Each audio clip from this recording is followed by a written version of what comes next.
28. toplam Ming Jin Hopey ilan kılgan vakti 23. günü. Endi biz bir yerde Gorbachev'ga fakat siyasi saat elip barıdığan bir yol eşip kaldı degende bu kişiye belki ben tabi onu toluk görmedim.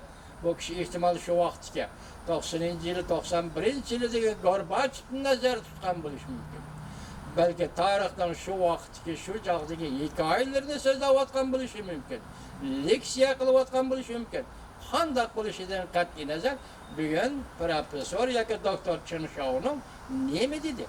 Gorbachev'ga fakatlı bir yol. Siyasi saat elip verişten başka yol kalma değil.